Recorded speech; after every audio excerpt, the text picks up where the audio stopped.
internet, Hillary Rodham is one hot, shit-kicking feminist babe. My name is Matthew Kroll. And Matt, don't you know that women won't shoot you unless you deserve it? And I'm pretty sure you do. My name is Shahir Dowd. You don't deserve it. Yeah, you do. Well, this is the only podcast about movies. That's reason enough to get shot. Why? Why did we're nice? Because we're in Trump's America now. Oh, does that mean we get shot a lot? I don't know. I think so. Well, we have a guest to help us figure all this out. Actually, a repeating guest, Shahir. It's a two-peat. It's our first two-peat. Two-peat Paul Trillo. Hey, Paul. Hey, Paul, How can you stand us? You're back again. Did you actually leave? Technically, I've been sleeping under your bed, Matt. I thought that was the ghost. That was me. Welcome back. We're happy Thank to have you Yes. back. Thank you so much It's for like I coming never again. left. It's like you never left because Yeah. you didn't. Like our freedom? Paul, you're a perfect guest for this episode because we're going to be talking about Michael Moore and Trumpland. Not that you are either Michael Moore or I'm a Trump supporter, though. You're so a I'm hardcore I'm Trump providing supporter. that alternative. And one of your alt-right methods perspective. of Trump supporting is your Instagram page that you've been running. It's not your personal Instagram page, but Trump in Cinema. Yeah. Now, I feel now defunct, maybe now retired, Or perhaps now more relevant than ever. Yeah. We'll see. I particularly like What Trump as happens? Quato from Total Recall. Oh, That's kind of my Thank favorite. you. Or from Super Mario Brothers. Yeah, I tried to give a diverse. I almost kind of like your podcast. Tried to provide the obscure indie art house mixed with the Hollywood weirdo. I have to admit, I there was a few of these that I had to do a second take, but I see Punch Drunk Love, I see Citizen Kane, I see Halloween, Super Mario Brothers, Groundhog Day, Right. Pink Flamingos. For the people that aren't on their Yes, phones right exactly. now, what is Shahir actually describing? What do you do on this thing? Well, it was. What did you do? And now do you fear for your safety? Yeah. Well, I've stopped checking the account just because I don't know what kind of dark basement Nazis are commenting on stuff now. But basically, it was like a joke project that my friend Brian Stream and I had started. That was just taking Trump, and because he's such feels like a fictional character. He feels like a character from a movie. Yeah. And putting him in context of other movies shades him differently. That was kind of the idea behind the project. So it's basically just a Photoshop meme Instagram that was, putting him in the context of all these different movies. Not always painting him in a good light, but we try to keep it somewhat ambiguous at times too, because we part of it we tried to attract a lot of Trump supporters. Right. How'd that go? I mean, I think a lot of people were like they'd see Trump, And then they'd like it. Yeah, they'd see Trump, with boobs, and they're like, "Yeah, make America great again." And I was just like, "All right, you guys clearly don't, not reading the subtext here." Don't get satire. Yeah. But Yeah. well, that's one thing I actually did kind of was thinking about starting now that we have 4 years of Trump ahead of us was a podcast called Trump in Cinema, where we looked at Trump character. That's interesting. Trump archetypes through cinema, and Right. and my two first ones were going to be Mr. Potter from It's a Wonderful Life, and Charles Foster Kane from Citizen Kane. As the Trump archetype Right. in American cinema. Yeah, we did Citizen Kane. If only you knew someone with the podcasting setup. Of course I don't, All the because this equipment. is It's the only podcast. This is the only podcast about And movies. it's apparently, it's actually, fun little fact, it's the only podcast that the equipment will actually allow me to record. So, if it senses any other it just topic lights diversion, on just shuts fire. down. Yeah, self-destruct. If you enjoy this being the only podcast about movies, you can reach us at onlymoviepodcast@gmail.com or hit us up on Twitter @onlymoviepod. We've also got a Facebook page and a not quite so brand spanking new anymore. It's lost a little bit of its shine. We can just say we have a website. We can just say we have a website. It was an exciting cool. development. Onlymoviepodcast.com. That's right. I left my first 5-star review. Oh, thanks, I buddy. didn't write Matt gets me hard, which I think you recommended. I probably did. I think that that- sounds like something I would say. that was off our Moonlight review. Yeah. I think. Oh, was it? Yeah. You actually requested people to get you hard.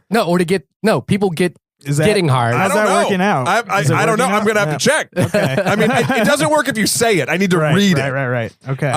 But that's so Matt's strange. just closing his eyes, imagining things right now. It's so strange that I don't remember saying that. I believe I said it, but this is kind of a good transition. If only it was recorded and there was a document of it. Evidence of this. But me not remembering is kind of a decent transition into... I mean, it doesn't matter what's recorded. We live in a post-fact world.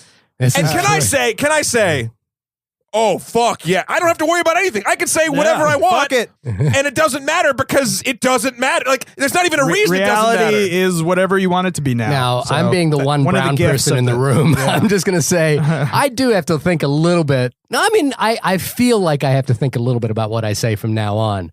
And actually, that was the reason I wanted to do this. On this podcast or in general, in life in general, in whatever recorded media there is. If a conversation is being recorded anyway. Yeah, I should probably avoid having my conversations recorded from now on. NSA, please don't listen to me. Wrong room. wrong avenue. This room is designed to actually make your recording clearer. But okay, we are in we're 1 week past the election, and for those who've been living under a rock, we have a new president-elect, and it is Donald J. Trump, which I think the reason I wanted to do this, if you go back and listen to our episode on The Art of the Deal, the Funny or Die movie starring Johnny Depp. I was immediately after the election happened. The first thing I did was actually download that podcast and listen to it again, because Shahir loves the sound of his own voice. I do love the sound of my own voice, but I also loved listening to the naivete of my own voice in that particular episode. We were spot on. Everything we said was fine. I didn't even listen to it lately, but now because nothing matters. Nothing matters. Post-Trump. I mean, I said I only had glowing things to say about our post-Trump, post-fact, post-fact. Yeah. But I was the thing that really struck me was the tone with which I think I had in that episode, which was that I think I sincerely did not believe that this would come to pass, that we would be living, like that in a cacophony of errors. I mean, I think when I was making the Trump in cinema, it was always in the back of my head, but it was just like, fuck this guy. I'm going to just do this thing, kind of as a way of maybe repressing the fear of something actually happening. Well, the thing is, I didn't take the fear seriously. I didn't take this very seriously. Well, I did not. I mean, if you learned anything from Michael Moore, that, everyone needed to. He had been saying since the beginning of the summer, Trump will be the next president. He didn't say famously. Maybe. He never even said maybe. He said Trump will be the next president of the United States. It's interesting because you can say what you want about Michael Moore. I like his films sometimes. I dislike them other times. Yeah. His style is his style, and that's that. But something that he is very, very sort of constant on is he is of the people. Yeah. So if Michael Moore is giving you the temperature of society, I would probably believe it because he's walking in the muck of it consistently. To be honest, I think Michael Moore is now the Nate Silver of this election, which is that Nate Silver was famously the guy who predicted the last election and became, and was, like his website 538 became the prognosticator for our political environment.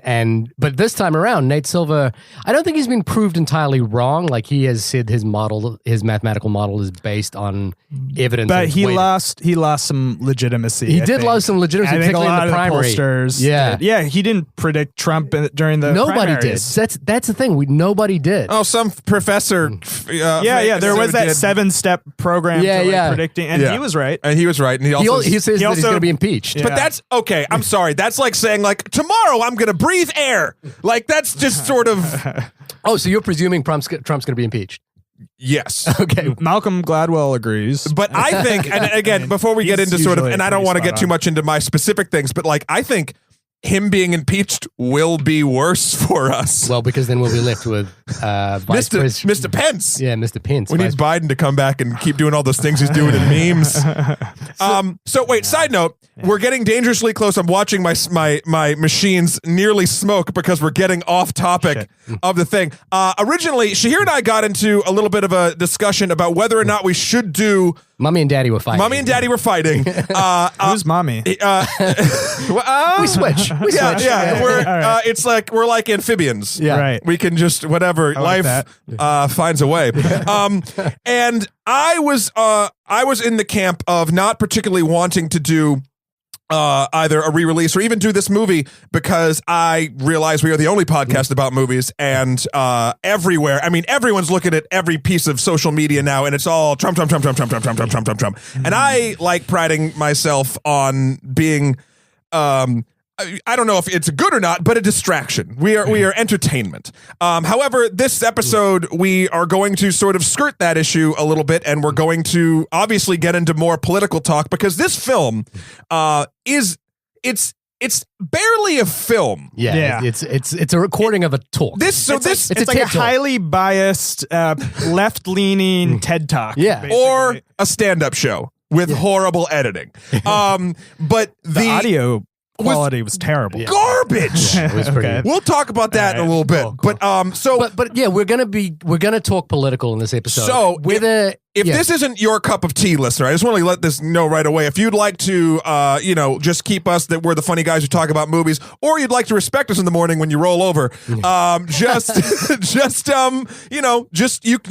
can leave for this one if you want. If you think it's interesting to hear what we have to say about the topic, stick around because it's going to get fucking weird.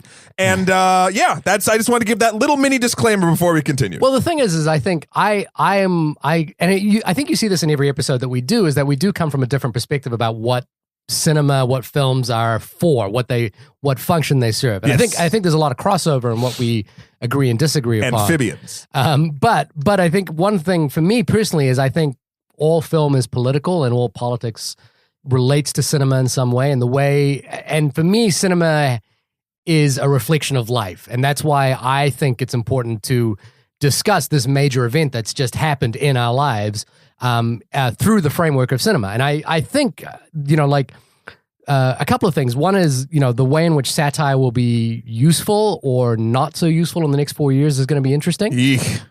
So a film like Funny or Die's, The Art of the Deal is, I think there's an entirely different lens to view that film with. And I think our conversations about filmmaking and what the role of filmmakers are over the next 4 years is going to be interesting. And I wonder why that's more important now than it was with Obama's election. Because, I mean, I'll go. Or do you have? You guess first. You go. Paul is a very accomplished filmmaker, which is another reason why I wanted to have him on here. And we're both part of the Brooklyn Filmmakers Collective, and there's a very heavy ongoing discussion about activism in film and also the role of politics in film going on inside this fairly large community now.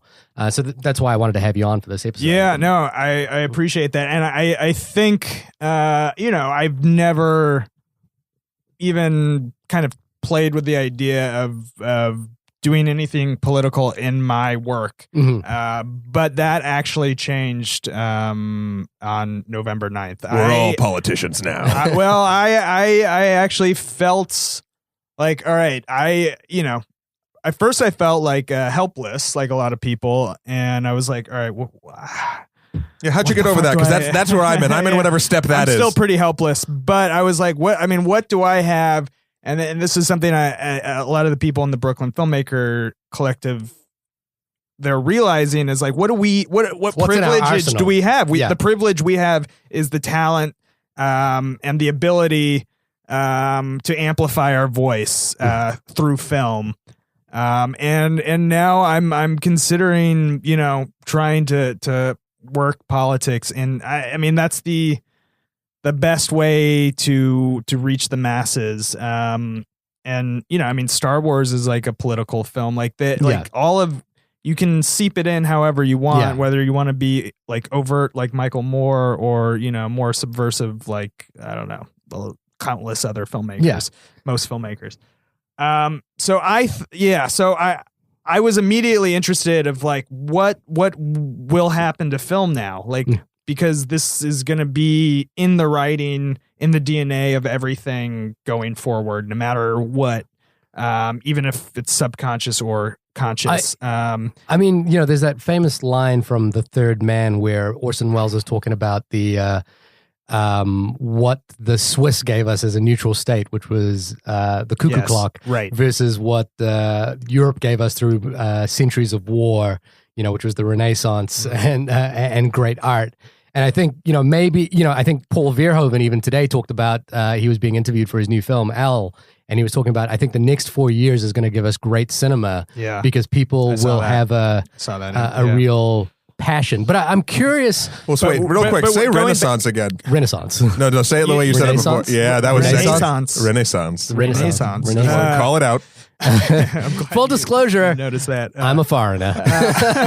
And now we can make fun of you. Yeah. We're in It's Trumpland. allowed. Everything is Trumpland now. But I think looking back at how film reacted to Obama, I don't think there was as much. There was like disaster movies and apocalyptic movies, but I almost felt like that was a reaction to climate change and not like any of Obama's like policies or anything like that. And there's almost like, there were films with like hope. There was like a lot of comedies that have come out in the last few years, like almost a resurgence in a new brand of comedy, right? Absurdist comedy, like Tim and Eric and all this stuff that came out during Obama's time in the office, when we were in a little bit of a safer space. Yeah, you can be absurd, and you've even seen people like Tim Heidecker like become more political, right? Have more of a purpose with his comedy, which was completely absent before. So I think that's maybe the difference is there was like maybe like more carefreeness in comedy and stuff like that. That might be more poignant now. I don't know. And Obama gave us zero dark 30.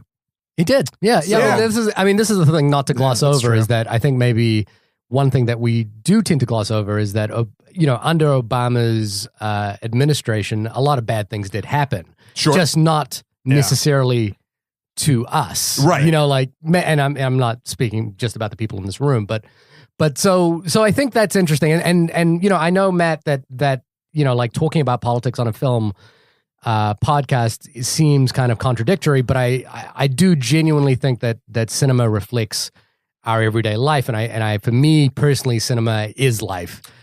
So I was quite passionate about doing this episode or in some way reflecting on this event that happened. And I get that, and I completely respect that. I was just trying to protect our dear listeners, like as if they were our children from. I mean, Daddy. I guess I'm going to be Daddy right now, but Daddy's going to be drinking hard. Like this is This is a weird fucking thing to say on mostly a comedy show, but I'm pretty fucking depressed. Oh yeah. And that's. I mean, again. You're talking about like what kind of art and sort of film we're going to get out of it. I think it's going to be dark as fuck. Dark as fuck. And absolutely. And not like haha, we can make fun of it, Batman v Superman dark bullshit. I'm talking like, oh, we're going to retch your soul out from your asshole dark. Like, I don't know. I think there's an opportunity for comedy.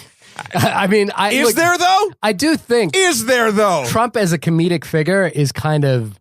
He's kind of like the dictator. Charlie Chaplin's the dictator, a little bit.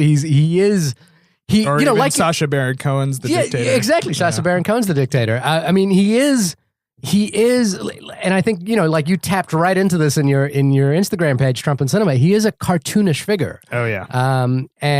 And there's I liked how you said he doesn't seem real. He's fictitious, and I think that's half the reason why half of the country was so shocked. Didn't think it was a threat because he was just the high school bully in the '80s movie of the election, and then you're like, wait, this to almost like a cliche extent. You're and like, he's Biff Tanner from Back to the Future. We've been trained. Literally, actually, that was based on Trump. We've been trained in cinema to think you can say good guy, bad guy. I'm going to use in the opposite sense of it, like the good guys, quote unquote, if you're on the side that we're all on in this room, are supposed to win. Right. This was Empire. But that's I saw a really good meme that you might like. Okay. That had Obama's face and it said "A New Hope." Oh yeah. Trump, Empire Strikes Back, and then Bernie was Return of the Jedi. Yeah.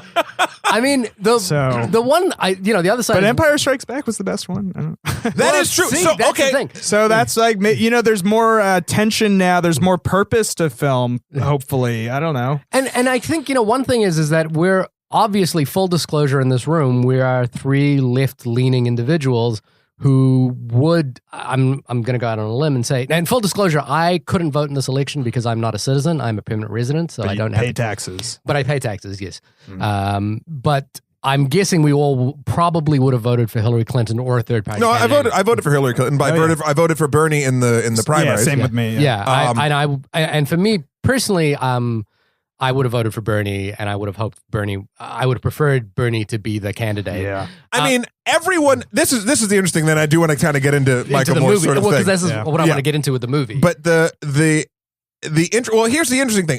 From the movie's perspective, I mean, it was made. The stand-up special or whatever you want to call it, with a couple little interstitials, was made before the election, and then it was kind of trying to get like a little bit of a hopeful message out about Hillary Clinton. Basically, it was basically a fluff piece on her, which is fine. Yeah, and then Trump got elected, and then he released it right away because it was actually released before. No, it was released. Oh, was it? It was released mid-October. Yeah, really? He dropped it right before. Where did I read that then? I'm not sure because there's a lot of fake news on Facebook. That is true. Well, there's a lot of misinformation, but what my understanding of it is because he kind of very just out of normally when Michael Moore is making a film, he pulled a Beyonce. Yeah, people know about it, and he, as you say, pulled a Beyonce and just suddenly said, "Hey, I got a new movie. It's coming out tomorrow at IFC." At IFC, and it was lines out the block because for free too. He's going to screen it for free because Michael Moore has a new movie. Now the thing is, what was revealed was that the movie was essentially just—it's not really a movie. It's not. Yeah, it's not really a movie. And it's a stand-up special. It's a stand-up special, and the thing that he sits a lot. He's got his little table. Yeah. The thing that I was hoping for from this movie is, I think the thing that we, as people who sit on the left, should be doing right now is outreach. I felt what this movie was going to do was be about outreach because, okay, yes, there's a smaller population that actually voted in this election, but a very high percentage of them, not quite the winning popular vote, but a high percentage voted for Donald Trump. And one thing, we love having you on the episode, Paul, but I'd hope that we would have found a Trump supporter to be in the room with us. So if you could just pretend, I could play. Yeah, he's a pretty good actor. Yeah.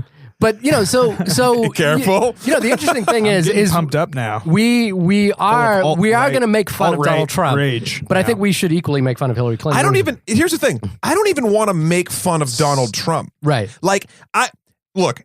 I said this phrase before in this thing. This whole thing is a cacophony of errors. You can look at Facebook sharing weird ass fucking fake news sites from like 100 teenagers in Macedonia. Yeah. Okay, you can look at the DNC completely fucking Bernie Sanders. Right. You can look at Russia hacking the DNC. You can then look at Comey. You can then look at the Democrats just ignoring a large population, feeling like they don't fucking matter, right? And letting Trump, like the Democrats are just as guilty as the Republicans for Trump. Like everyone has Hillary didn't hold rallies in places like Wisconsin for months.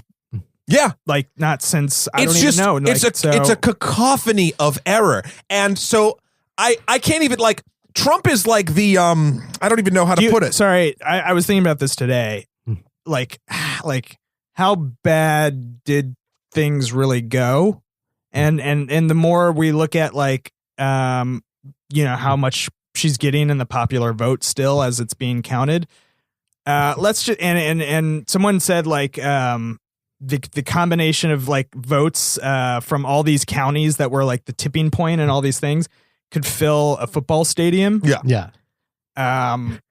It's a domino effect. So if she had won, would we still be talking about the cacophony of errors? It was just something I was thinking about today. But she would have, if she won, she would have barely won. Like just skim the surface. But we would have been talking about a couple things, and sadly, it would have glossed over all the bullshit that I just said. We would have been talking about the first female president, which I think would have been fucking amazing, and all these people that that we are now talking about that have been ignored would have been continued to be ignored. There's a they're going to be continued to be ignored. Still. Oh yeah. But now everyone's fucked. But now the liberals are like, shit. Okay, these were the people that used to vote for us. We gotta fucking figure out our message again. Well, here's the thing. I mean, Bernie had it. Part of me kind of like if Hillary had won the election, I think there would have been a sense of stability and business as usual as far as we would not be talking about politics. We would not be talking about. We probably wouldn't be talking about politics as we've been saying. So to me, actually, we wouldn't be talking about this film. There's a real strange upside to this, which is that I think. Oh, I've been looking for silver linings. Yes. Yeah. No, but I think also we all acknowledge that the political system in America and probably all over the world in many places is fundamentally broken for the average person. And, because there's such a huge disconnect between what happens at a political level and what actually affects your day-to-day life. And I think the one thing, another silver lining about this is, and Michael Moore actually taps into this in this film, is that the election of Donald Trump was a big fuck you to the political elite. And it was a big fuck you to the way we understand our democratic system right now. The biggest fuck you in U.S. history is that. I think that's what he said. And maybe that was deserved. Oh, it was deserved, but now we gotta live in it. Yeah, we gotta live in it. But maybe this is the way in which we can heal the rift, as opposed to this the guy that did A Pervert's Guide to Cinema. Steven Zizek. Yeah, I've watched No one knows how to say his name. Yeah, Slavon Zizek? Yeah, philosopher, Eastern philosopher. Yeah, but he made that very point where he's like, I think Trump should win. I'm not a Trump supporter. Yeah. But I think he should win because it will slap America in the face and there will be some sort of awakening. This is where I get depressed because I don't, everything you're both saying is 100% I believe was needed, and now that it's happened, whatever. And you know what's going to happen? Everyone's going to do all the activist stuff for a long time. I mean, even I've been more politically charged than I've been in probably my entire life. Like, I've been making calls every day to the people you're supposed. There's you can find anywhere on the internet just like scripts and everything and just leave message. But like, what I fear is the commitment of everyone, and not specific people, just everyone, because something's going to happen. I honestly predict that Donald Trump is going to do something. They're going to figure out something that's so like easy, but also looks super great, super huge. I think you mentioned this in the original podcast. And it's going to be like, that's going to be like, look how amazing this is going. And then we're all just going to kind of fall back to, I mean, not everybody, but like enough people to make that difference, that push, that the awakening sort of needs to happen, are going to be quelled. False flag kind of thing. And then it's just going to slowly diminish. And because I don't trust, again, I'm depressed. I don't trust humanity. Right. A person is incredibly intelligent. People are fucking stupid. Yeah. So like, and that's me included. Like, anyone can be swept up in a mob mentality. There's no question. Yeah. And it's scary because not to quote Star Wars, but this is how democracy dies, with thunderous applause. I quoted a prequel. That's how depressed I am. I think your quote about people and mobs is also from Men in Black. I'm just gonna say, but it's also true. Yeah, Men in Black was not the first people to say that. No. I hope, yes, it's an awakening that needed to happen, and I hope that it continues to happen. I hope we need more leaders like Bernie Sanders. Yeah. Because Bernie, sadly, is not going to be around forever. I mean, no one's going to be around forever, but you know what I mean? Like, we need new people. And my final thing here before I really want to get into the film is, I don't like the party system. Yeah, the two-party system is... It's broken. I know tons of people that voted both ways just because the name that on the ticket was Republican or Democrat. And that's fucking stupid. Right. And it's...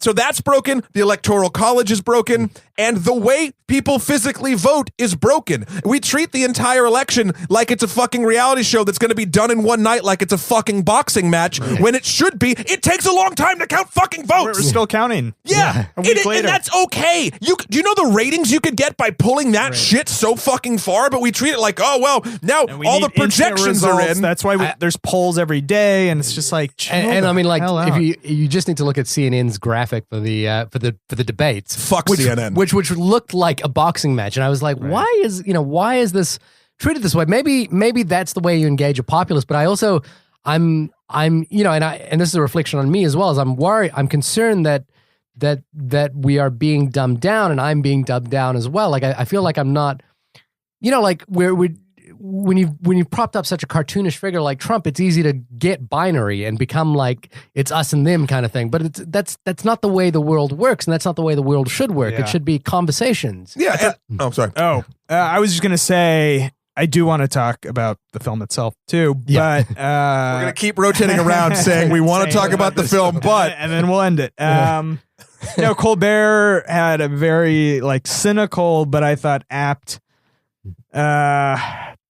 analysis, that was very candid election night. He had that Showtime thing, that video. Yeah, we saw that. And he said, maybe we OD'd on politics. Maybe we overdosed. Like the way we consumed politics was like a drug and not like an actual, not actual discourse. I think we OD'd, and that's why we got to this point and why we feel this way about politics. Yeah. And, if there's anything to be, listen to think about as a methodology for doing analysis, is follow the money, and who stands to make the most money from the way the election was run is always media companies. There's always this thing that happens, which is that which politician can raise the most money is the one who's most likely to win. And the reason they need to raise that money is that they need to pay media entities in order to promote their message. So media companies, the people that we... Not if you love human cartoons. Yeah, are the ones that always win. And I, I live in that world. I work in that world. It's the world I'm most passionate about. But I something has to change, and maybe it begins, it's to quote Silence of the Lambs, that you covet what you know, and and it's the things that needs to change are the things that we know immediately. So that's maybe why we're doing an episode about this, on the Only Podcast About Movie. That's maybe why the next film I make, I'm in pre-production on a project right now, and suddenly everything I'm thinking about is through the lens of how does this reflect the world I live in right now, and how does this reflect my political feelings right now. Speaking of change, should we talk about the film? Michael Moore. So this stand-up show, so it is a movie. It's only an hour and some change. It's available on VOD. You can watch it right now. We all did 70-odd minutes. Yeah. Anyone know the production budget for this? No. Well, actually, hold on. I'm guessing I might have I'm it. gonna go on a limb and say $20. Okay, production budget. $150. NA. Oh wow! So $5,000. Look, I'm guessing the way this was thrown together was that he was doing this performance or what have you, and decided to film it and release it and actually distribute it. And, well, yeah. I mean, first thoughts about it is we sort of hinted at before. It's not cut or mixed well at all. It's rushed. It's rushed as hell. And when I was misinformed about the release of the film that I said, and you guys corrected me, that's what I sort of attributed it to. But now that he knowing he released it when he did, I'm just every problem I saw with this movie could be fixed in a week. With actual just sort of someone working on it. So I'm what button did they have to push? I just think that he had a sense of urgency to I mean, this was intended, you were talking about outreach. This was intended, I think, for Trump supporters. You don't need to tell what Trump supporters going to watch a Michael Moore movie. Well, I mean, actually, one of the clips went extremely viral. Except they took it out of context. Yeah, see. But as everyone does. Also, just for information, a lot of Trump supporters passed this clip around. Yeah. Including my aunt, who voted for Trump, passed this clip around from this film, where Trump talks about why someone would vote for Trump. Well, Moore talks about it. Yeah, when he sits down. Yeah, and he's talking about the car manufacturing crisis, right? Yeah, and then he says like this is like a Molotov cocktail, yada yada, and people will vote for Trump and it will feel good. But they cut it. They cut it before he says for a day. Oh, for really? A week. They cut it before that, and that clip by Yaniv, whatever, like some conservative dude passed that clip around. I mean, everyone. And it did reach people, but in the wrong way, because we live in this sort of post-fact, fake Facebook news website. And every fucking outlet does this. Like, everything I see is fucking cut down everything. And I'm just like, just show me the fucking thing. But like, when it comes to important stuff, I'll watch the 10-minute video. Actually, but sales did go up after that clip went viral on Facebook. Sales for this film on iTunes did go up. So I actually think Trump supporters did see this. One thing you could argue about Michael Moore is whether you love him or hate him, he's a fairly polarizing figure, is that he is trying to use his fame and his his outreach for good. For what he perceives as good. Sure. A Trump supporter might argue the other way. But he is trying, I do think the reason why it's rushed and it sounds bad and it's cut badly is that he was trying, he felt that it needed to be out there. And he knows that, Michael Moore dropping a film generates buzz and publicity and people will go see it. And those people most likely aren't picking up on bad editing and bad sound mixing. Those people don't. I guess, but it was all such simplistic stuff where I will say out loud, I don't, the thing about him in this film is I genuinely like his films and I generally like what he's about. I think his attempts at humor at the front end of this film to kind of like lull everyone into the like this isn't just going to be me standing up here with a shit ton of young Hillary Clinton pictures in the background, being and a podium and a seat and a desk. But his comedy at the beginning I just found really awkward and not interesting. Fun fact! So it opens up and he comes out and he's trying to make Trump supporters comfortable in the audience. So he says, and where was this done? It was in Wilmington, Ohio. Ohio, yeah. And so he's like, so don't worry, we've put all the Mexicans up there, we've put all the Muslims up there, and don't worry, we have a wall being built, and they just put up a wall in front of all the people that were Mexican or looked Mexican. I think there are plants though. Yeah. Well, fun fact. One of my friends. I saw Jordan's name on this. So his company was there to operate the drone that was supposed to watch the Muslims during the entire thing. But I saw him as the wall was going up, and I was like, oh wow, they made Jordan Mexican. All right. But I found that stuff like I just it's not that I think the joke is right, but I think his delivery is pretty. I don't find him like Kevin Smith has managed. I thought it was like an intro. It was like nicely confrontational. Yeah. For Trump supporters that are like, build a wall, register the Muslims, the people that actually feel that in the audience to then be faced with it physically. Right. I thought the idea behind that, I actually liked it. I don't know if it was like laugh out loud funny for me, but I thought show these people what it fucking feels like when you're in the same room as someone and then you just completely separate them. That's what it was about. It was about making Trump supporters uncomfortable. It was a little alienating actually for Trump supporters. I think it was, it was like the reverse of what he was doing. And I think though, I agree. In the room, I think it's incredibly, how it translated on screen. It's a little awkward. As a stage show, it works great. Yeah. On this, it was like, Michael Moore's comedy for me too is hit or miss, and it just missed. I was like, I get it. I know why you're doing this. This is not effective. It also wasn't consistent. Like he set up this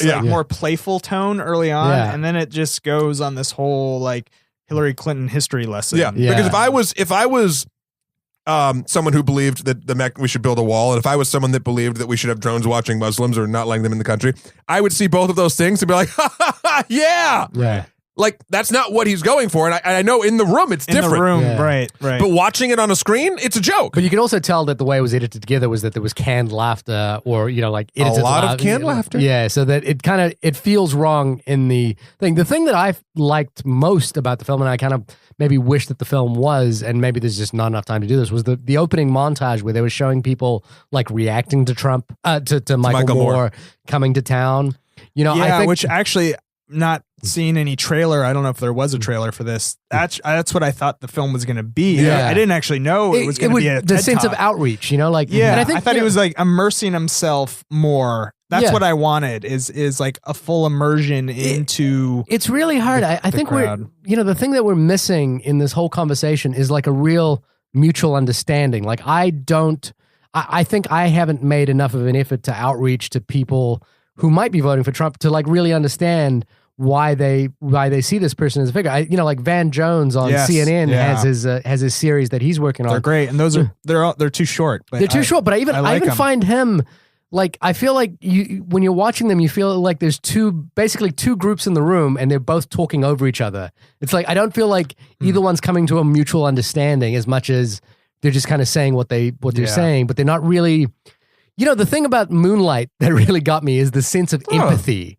And that's why I think Moonlight worked for me this year, is that it's an incredibly empathetic film. It's about putting yourself in the shoes of someone else. And I think what we're lacking is a sense of empathy. Right. And meaningful empathy. Like why does this matter so much that you would go to a rally and support Trump? And why, ultimately, the problem is I do find Trump himself is very much a false prophet, and he's not even a very convincing one. Yeah, that's my. But issue. He's the only one that they have. Perhaps that's the issue, and maybe perhaps that's what I'm not getting. It's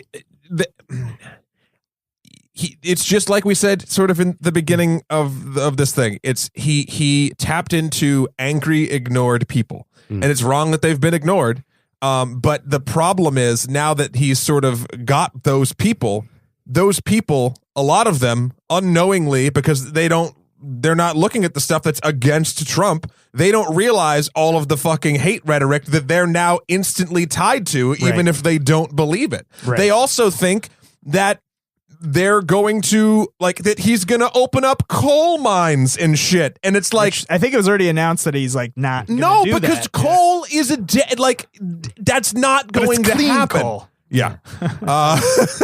So he's already backtracked on healthcare reform. The one thing that I don't fully almost everything. Yeah. The one thing I fully don't understand is I don't believe all the actually this is my only understanding of it. I don't believe people that voted for Trump, the majority of them, are stupid. Yet it seems like they're buying into a lot of stuff. They are on the lower scale of the intelligence. Well, no. But here's the thing. I refuse to believe that. I really do. I think it's wrong to believe that. I'm okay believing that. Only because there's statistics that show it. Know what they say about statistics, though. 99% of people can prove that you're wrong. Yeah, but 84% of statistics are made up on the spot. So I don't know. No, but he did win the non-college educated vote. Sure, but he did. And the fake news being passed around. Here's the thing about leans way more conservative. Here's one thing about that, because that statistic about college education, voters by college education. Here's the thing. If college education is so expensive, can you blame people for not going to college? And also, this is my thing. This is my thing, too. They should have voted for Bernie. I know a ton of fucking stupid people that went to college. That's the other thing. I never like the whole, college education versus not. Yes, if you're going to be an engineer, 100% I want the dude who went to college. But if I'm a human being, and I'm looking at a snake oil salesman. I'm just looking at the rallies. No, I know. I'm seeing what is being said by these people at the rallies. Well, I'm going to get to I'm making broad assumptions. Yeah. And I know what assumptions are, but I feel like there is an inherent truth to that. I mean, you can't.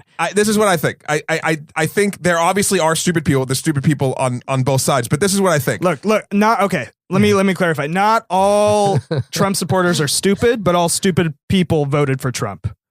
I'm sketching your Venn diagram right now. Let me just see if this works out. Carry the floor. Not all Trump supporters are racist, but all racists voted for Trump. Yeah, I'll buy that. That makes sense, but no, I didn't get to finish my thought. Yeah, go ahead. The sort of intelligence thing. There's also a thing like sort of empathy or street smarts in a certain way. And I'm not talking about empathy towards like being kind to one another and like that sort of thing. I'm talking about like that guy's a fucking liar. Like that's what gets me. So I'm like, why can't these people see that dude's a liar? And I have an idea why. Okay, go ahead. Because they're so fucking angry. Yeah. The anger is what's clouding the better judgment of a fuck ton of people, and their hatred based on all sorts of news stories and things that might have actually happened to them in real life that they blame the Clintons for or the Democrats for or anything. And they're just like, fuck. It's just a cyclone of fuck. Yeah. And here's the thing. And that lowers the bar of Sounds trust. like Nazi Germany. Well, here's one thing that, like, again, I'm striving to try and find empathy in this, in what has happened, because we have to reckon with the fact that this is a society in which we live in now.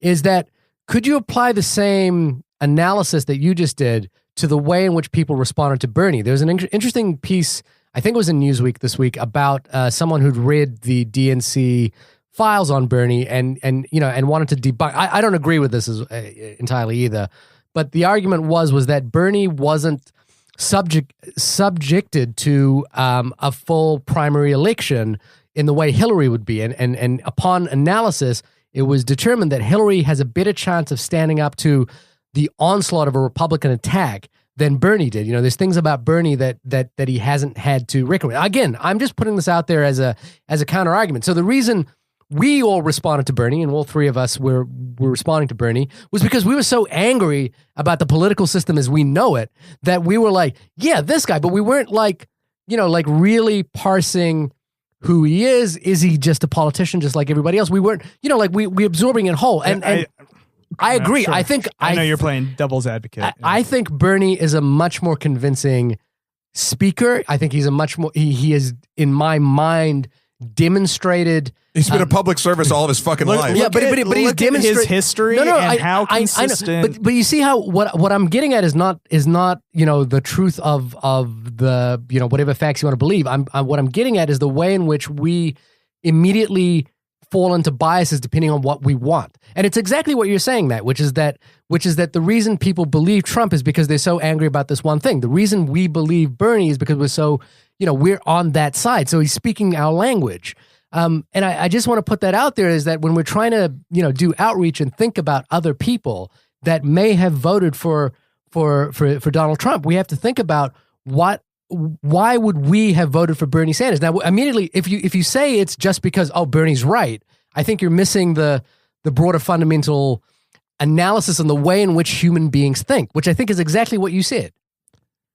I think that's what Michael Moore set out to do with this. I think he just kind of got caught up in his own sort of like Michael Moore. He got caught up in his Michael Moore thing. He stepped in some Michael Moore on the way to Michael Moore. His intentions were right, and they still are. I mean, he knew that these people were hurting. I mean, I think the smartest thing in this film is that letter he writes where he talks about the fact that Donald Trump came down to manufacturing towns like Detroit and said, if you move, he said to car manufacturers, if you move jobs to another country, I will impose a 35% tariff on that car when you bring it back. I'm going to hit you where your wallet is. And for people who've lost their jobs in the manufacturing industry, that is such a, that's something that you won't hear from a Hillary. It's but the other side of it, but that's because, and in my opinion, but it's the exact same thing that Bernie would say. I know, but the DNC dropped the fucking ball there because all they did this entire time was play it the safest they could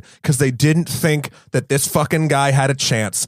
And they played it so safe. They didn't send her here or there or the other thing because, that's not really quite worth it. But when you add that all up, that's what happened. So my point of that is what they should have done is sent Hillary to these dying manufacturing towns and told them the alternatives that she's planning on doing for them. But they didn't. And that's a fucking problem. I mean, and now it's all of our problem. I think. Do you guys listen to Dan Carlin? Dan Carlin's Hardcore History and Common Sense. He said, I have not recently, but he runs a great podcast called Common Sense, and he said one thing this year, which I agree with, which is that the Democrats ran an establishment candidate in a non-establishment election environment. Yeah. Someone else made that point on Bill Maher too. which is, you have to read the temperament of the public.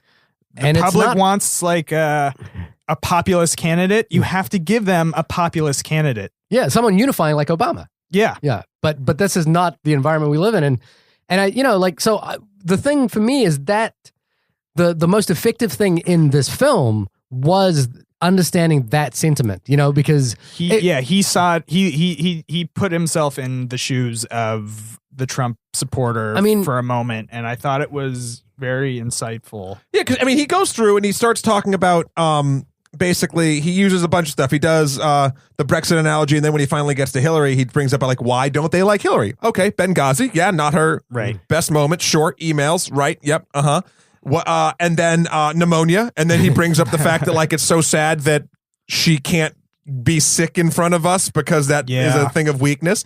Yeah. And then he goes into sort of like in his first of two sort of breaks in this thing, he goes into a news reenactment of when Trump gets elected. And it's amazing how just predictable this entire thing sort of is. One of the biggest jokes in that little fake news package is Trump doesn't want to live in the White House because it's not fancy enough, and they have like recordings of it and shit like that or whatever. I need to rewatch that segment, but I remember watching it at the time. That's what he wants to do. Yeah, now Trump wants to stay in New York. Yeah. And the Secret Service has already laid out their plan on what they'd have to do, and anytime he's here, they basically have to shut down most of Fifth Avenue. Fifth Avenue, Jesus Christ. So good luck, commuters.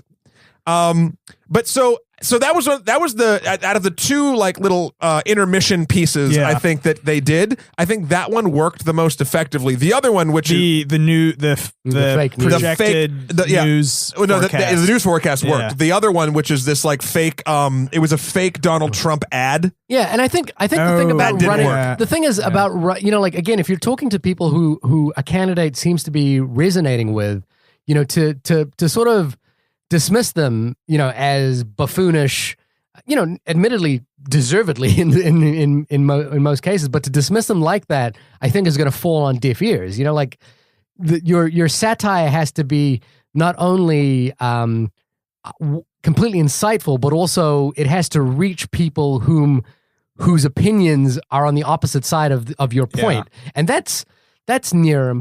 I can't think of any form of satire that has gotten to the opposite side, and switched opinions. I can't think of something that, where satire actually worked as a form of like, oh my God, I get it. I was wrong. Yeah, maybe except for the one thing that the one silver lining I'm seeing is that Glenn Beck for some reason has completely flipped his political leanings. But I'm not sure where that transition happened. But I think like running that the end is nigh and doom and gloom of Trump, ad, I don't think is going to work. No. It's not going to, I think the points that need to be made is that you need to, but then again, there's this real anti-intellectual or anti-elitism sort of analysis, feeling. And those two words are not fucking interchangeable. That's what pisses me off the most. Oh, if you're intellectual, if you use your fucking brain, then you're an elitist. Fuck you. Yeah. Like, that's not how it works.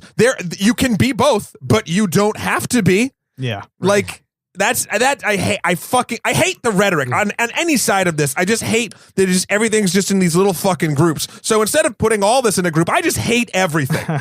But here, sorry. I was just going to say, I think like the only way to go forward and to approach Trump supporters is from a place of understanding and you. I think you have to feel. Slate. You have to come in without bias. Yes, but you have to feel bad for them. No. Wait, because eventually, because what you're saying is that they didn't have the only false prophet they had was Donald Trump. A lot of these people genuinely, some people like Michael Moore says it's a big fuck you Molotov cocktail to DC. I think a lot of people that were struggling, they were out of answers, out of solutions, and they still think that Donald Trump is for them. But when you rewind back maybe 10 years, you go to some random town in Ohio, and you ask one of these people, what do you think of Donald J. Trump? They're going to be like, oh, that elitist New Yorker with all the money that had his, his inherited like a lifetime savings. There was a quote. He is not for the people. And the only way you go forward is to somehow get the Trump people on your side and get them to realize that Trump is not actually for them. He's fundamentally not for them. I just wonder how long that will take. Who knows? Hopefully less than 4 years, but who fucking knows? But I think there's a danger in that kind of, I think it was a phrase you used, was like feeling bad for someone, because feeling bad for someone indicates a level of superiority because you don't feel the same way that they do. And I think there's a danger in doing that. So, like one of the things I've been doing is like, I've been listening to Trump podcasts. I've been trying to like read the other side of the news that I was blinded to. And it's interesting because, there's a podcast I listen to called the Trump Podcast, where it's people who are supporters of Trump talking about. Wait, what's it about? It's about some guy. It's about movies. Yeah, movies. What? No. There's another podcast. In Bizarro Land, the movie podcast is called the Trump Podcast. Oh. See what happens when we get off topic? But, I think you need to approach it with a level of like, why is this happening? And it's not, I think I have a fundamental belief that people aren't stupid and people do work in rational interests. Where'd you get that? I don't know. I have an optimism about people. I'd like to is it because you're not from here originally? Yeah. Because I want to believe that people will always do the right thing.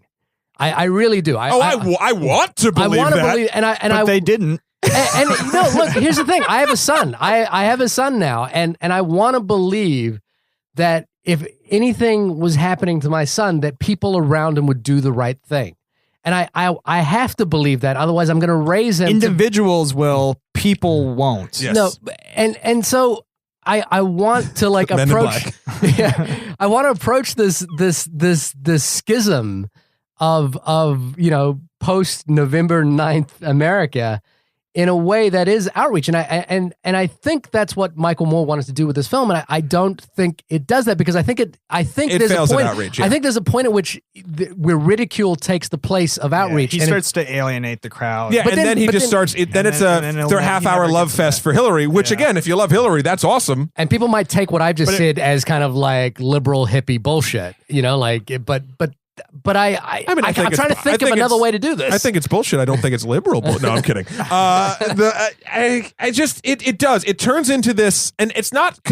This is the thing. What he does for the rest of the film when he's talking about Hillary and his interactions with her and how he wrote a book and saying that line that I said in the beginning, and then like he met Bill right after the day after like the impeachment trials were about to start, or the day before, and then he met Hillary and she was super happy, and like there's this great moment he describes. I was so invested in that story, and then every story. That was a great anecdote. Then every story he told about her, he played audio from her college graduation when she was 22. Yeah. And then you find out she went to Estonia? Where the hell was it? Yeah, Estonia, to learn why they're number one in women not dying in childbirth. Yes. Like he goes down this list. And there's another anecdote from Sicko where there's a photo of her. I think it's from Where to Invade Next. Yeah. Where to Invade Next. Yeah. And then because he's like, oh, where was that? He's like, right here, 25 years ago or whatever. So like it just paints.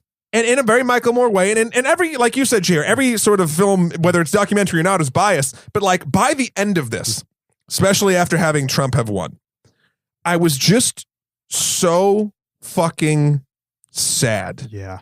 And like it made me feel awful as a human being, awful as an American, and awful like this is a woman that, granted, just like any of us, has fucked up. Yeah. No question about it. But all that, and the main point he brings up over most of these fucking things is, I can't believe you watched this after the election, because it was painful, fucking heavy, and basically it's just we've shit on this woman for 30 some odd years when all she wanted to do was help us, right? And we're like, nope, fuck you, like consistently.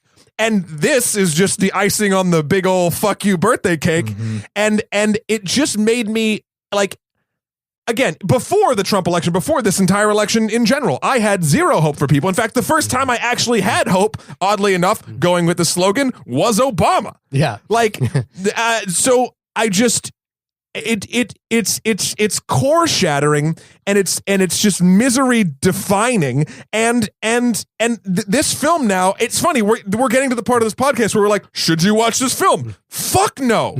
No, you should not. It's too late. It's too late to like this film. I mean, if this is for you, you will feel like garbage. Well, I think if you're like in a good mood and you're like, and you hate that mood and you want to shoot it in the face, you're like, what could I do to like get out of this mood? I would watch this because it actually made the best point to vote for Hillary that I'd seen, where a lot of people are like, oh, I'm just like, at least you heard people not feeling motivated for her, and you watch all these anecdotes and you see that she has really good intentions, and like you look at Obama's life and you're like the events of Obama's life make sense to lead him to the presidency. Like only Obama, it makes sense why Obama was the first black president. And then he breaks down Hillary's history, and you're like, yeah, I guess it makes sense that this woman would be the first female president based on the trajectory and what she had dedicated her life to, and it's so sad. And the DNC, they backed her, and that was the thing, but they played backing her so fucking wrong. Yeah. Just looking at this sprinkling in this fucking half hour of a Michael Moore comedy special, he paints her in such a fucking wonderful light. Whether it's true or not, you're telling me that the fucking one of the most powerful political entities on the face of the fucking earth couldn't paint her like that? Couldn't show all that to people that needed to hear it? I mean, but that is an interesting failure in I guess as Hillary as a candidate is like, no, it's her fucking team. It's the people that build. Look, we got sold multiple Hillarys throughout this entire thing, and it's all the fucking team. And yes, the candidate has say to a point, but like, just like, I don't think Donald Trump, other than what he said at a podium, gave a fuck what his fucking people said. And I think Hillary probably had a thing to go, but she was probably inundated with a shit ton of facts and figures that ultimately failed her. Like, Hillary's main strength, and then I'll shut up for a minute so everyone else can talk, is she works from her heart, and that can fuck you over when people are stupid. And that's what happened in her own party. That's what happened with a lot of America. And now I'm just going to have to get out of this depression. I'm going to really have to start liking brass and gold. Like, I'm going to just start having to put it. Like, the gold. Yeah, our it's an interesting point with heart, because it's almost like everyone was voting with their gut this election and not their heart. Fun fact, your guts are full of shit. Yeah, I don't literally, that's what I meant. Like, that's where the poop is. Yeah. I don't want to. I think, the thing about it is watching this film, I think the thing that I got is that it didn't, for me, it painted a picture of someone trying to convince me to vote Hillary, not me being convinced to vote Hillary.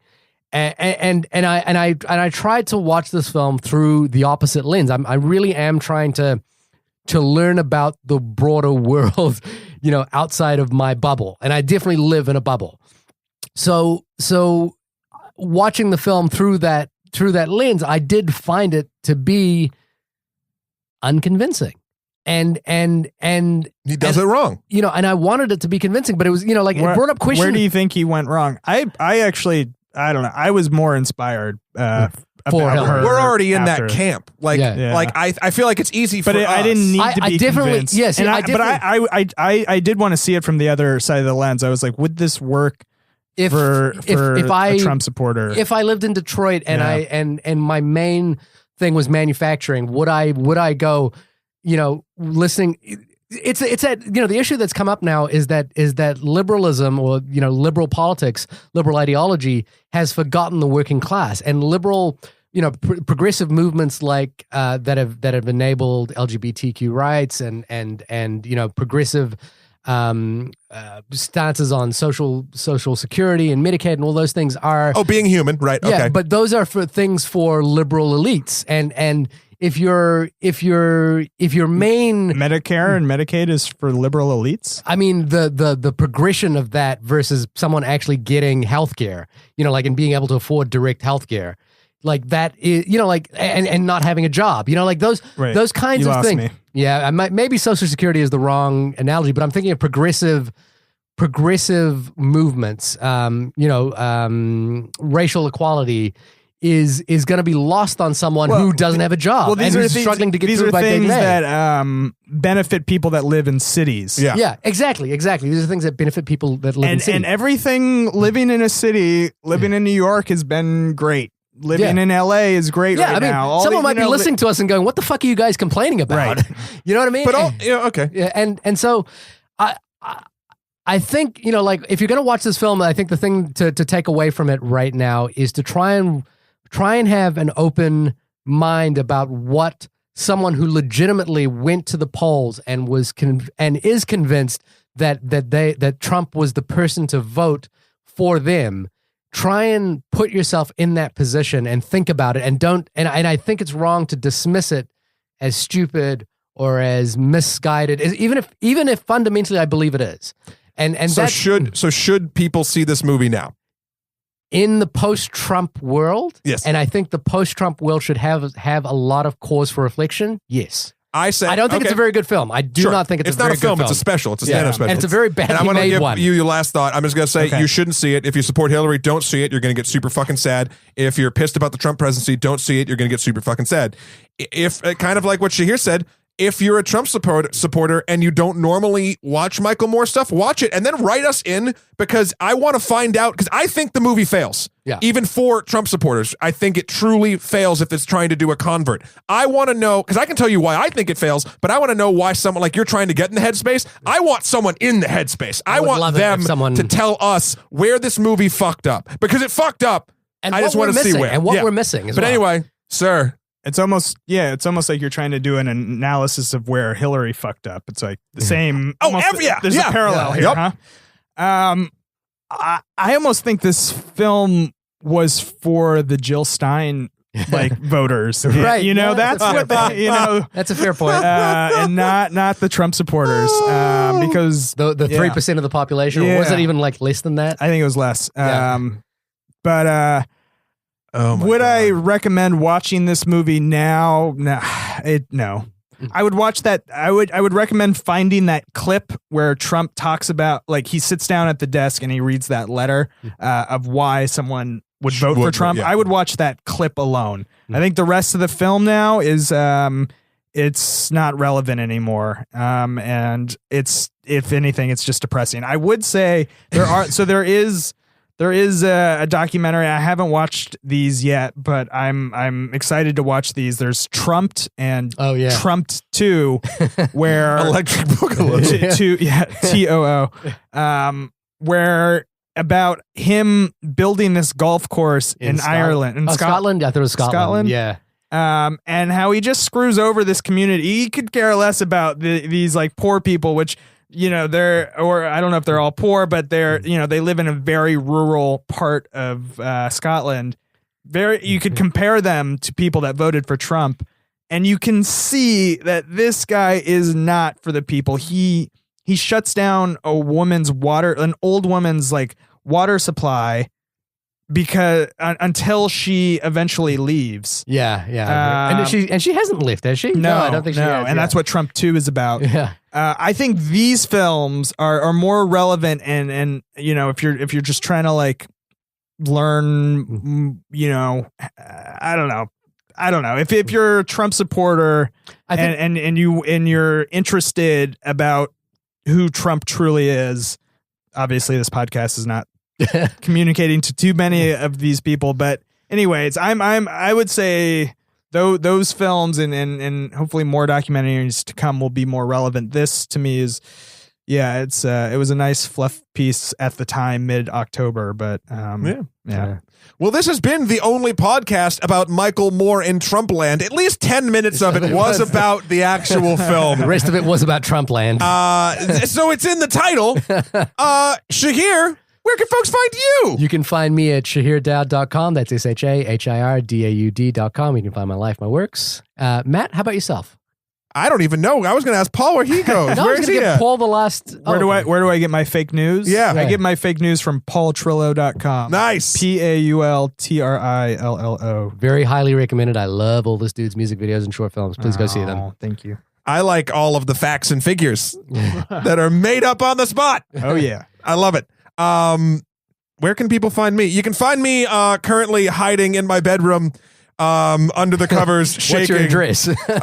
No, you won't. You're gonna find me. You're gonna be on Doomsday Preppers, I think. Yeah, Doomsday Preppers coming next 2017. I've actually got a really good plot of land up in Vermont where it's actually going to be a bunker / maple syrup factory, and it's going to be lovely. I'll probably still post at Skeletor, the number 4 PREZ on Instagram, Emperor MSK on Twitter, and MatthewKroll.com for any professional works if I feel the passion to continue working. Guys, thank you so much for listening and indulging us on this little tangent. Paul, thank you so much for being here. Thanks for having me. Please write us in at onlymoviepodcast@gmail.com or on Twitter at onlymoviepod and our not so new website, onlymoviepodcast.com. That's right. And I guess just if you're sad, be sad with us. Be sad with us, but be sad. Being sad is okay. Be sad with your friends and family. Actually, I got together with a group of my friends 2 days ago, and the only reason this group of people hadn't hung out in forever, and we all got on this email chain randomly, and because we were all so fucking depressed, we're like, let's go out. Yeah. So we did, and it was nice. And so surround yourself with that. Be active with your local officials and calling and just actually doing active things. Don't get your news from Facebook. Subscribe to a fucking newspaper. Guys, we'll see you next week.